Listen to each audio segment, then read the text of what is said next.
Hi, I'm Mary Rogers, and this is a Cuisinart Classic Series 14-cup food processor.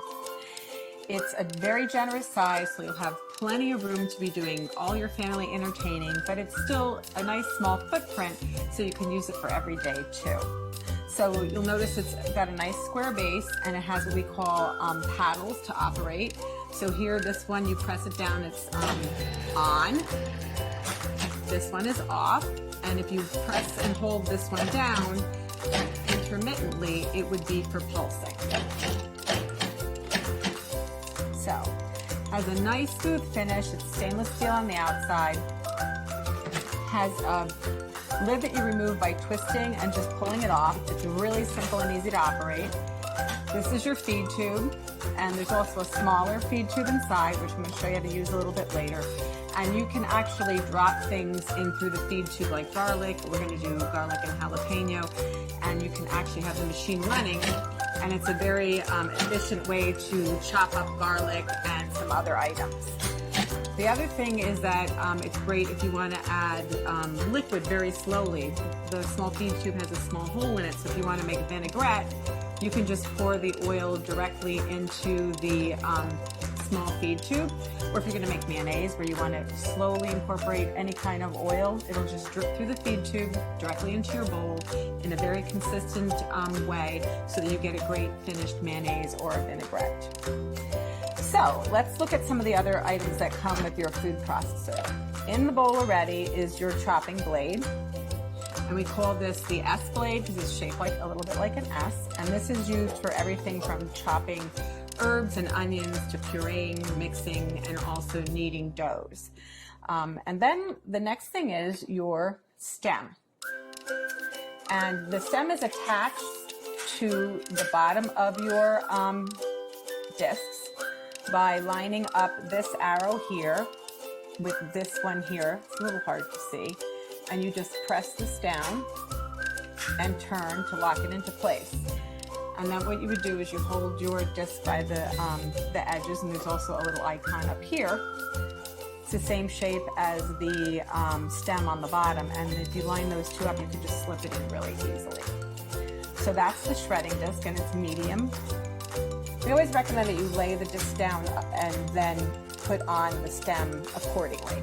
And to do any type of slicing and shredding, you would use the medium slicing disc, not shredding, slicing. And you do the same thing. You line the little arrows up. And you press and turn to lock it into place. Always hold it by the edges. And once again, if you line the stem up, I'm not doing it very good, but this is the way it goes. You just slide it right into the work bowl. And then what you would do is you put your lid back on, and you would slice and shred. So you could either use the pulse function to slice, or what you can do is you can turn it on. But as soon as you remove the feed tube, it'll stop. So that you would then add more ingredients, and we can do batch processing. So you would add, let's say, potatoes, slice, and then continue on. And that would just, you're gonna turn it off. So what we're going to do today, that's all of the parts that come with your food processor.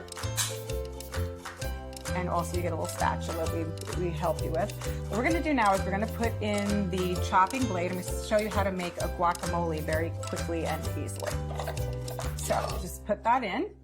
And the first thing we're going to do is we're going to add our cilantro. I'm going to add most of it, not all of it. You're going to see how efficient this machine is at chopping up ingredients. So very quickly and easily. So I modified this recipe a little bit in comparison to how it's written in our instruction manual. Next, we're going to add our tomatoes, which were seeded, and the pulp was, the interior was taken out, the seeds. We're going to pulse that until it's finely chopped.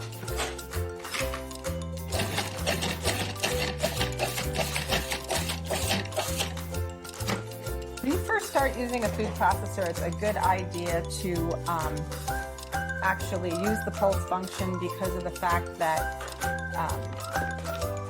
you just want to get used to using it. You also want to get used to the consistency, and it gives you much greater control. So I'm just going to reserve this. Sorry, this is like I'm going to reserve some of this so that when we put the guacamole together at the end, it'll still have some of the chunky tomato. But I'm not going to do all of it. And when if you have your own favorite recipes, you can modify accordingly. So just remember that whatever you put in the bowl first, if it stays in there the whole time while you're chopping and mixing or pureeing, that will be the smallest thing at the end. So just keep that in mind. So I didn't remove everything, just most of it. So the next thing what we're going to do is, with the machine on and running, we're going to drop in the garlic and the jalapeno through the feed tube.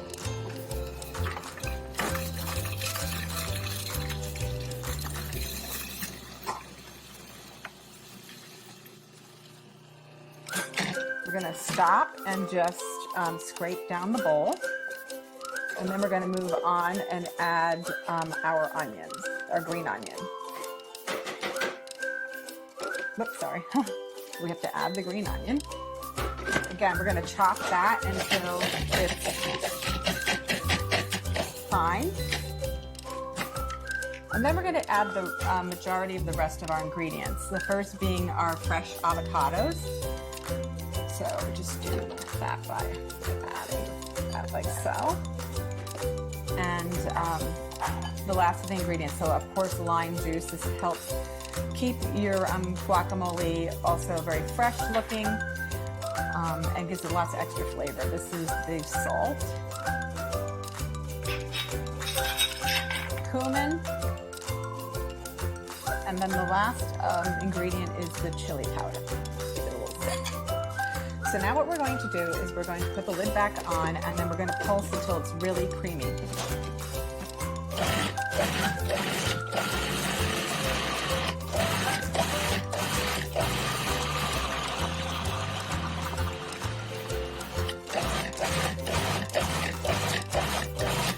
Okay, and then what we're going to do is I'm just going to scrape it down one last time, and then I'm also going to add, it still needs to be processed a little bit more.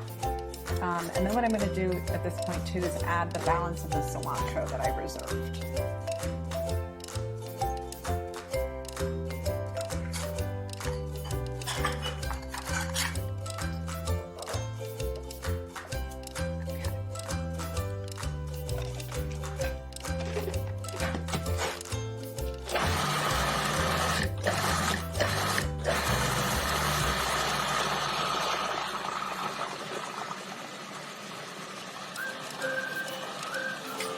Okay, that looks like it's mixed really well. It's very creamy, I'll show you.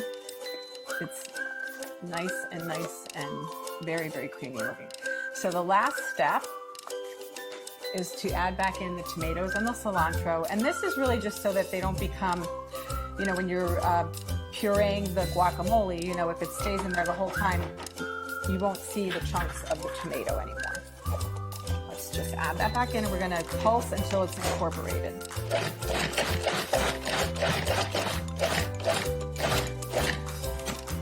So that's that. So now what we're going to do is I'm just going to add this to our decorative bowl for serving. And you could also put a beautiful lime wedge on top. The other thing that you can do is add maybe a couple extra little pieces of tomato. So I'm going to show you a little trick also. This is a really, really big batch of guacamole, so it's great if you're going to have a party. But the other thing too to remember is if you are going to be making this and then serving it later, it's a good idea to put a couple of the pits in with the guacamole in the meantime, because this actually helps it, along with the lime juice, from turning brown on you. So you want to just cover this up. You can put it in the fridge if you want, or you can eat it right away. The other thing I want to mention too is there's so many great things that you can use your food processor for not just guacamole, but you can make pizza dough or pasta dough. You can also make cookies. You can make all kinds of things like chicken salads and vinaigrettes. It's a lot of fun to use. It's really simple to operate. And the best thing about it is all the removable parts are dishwasher safe.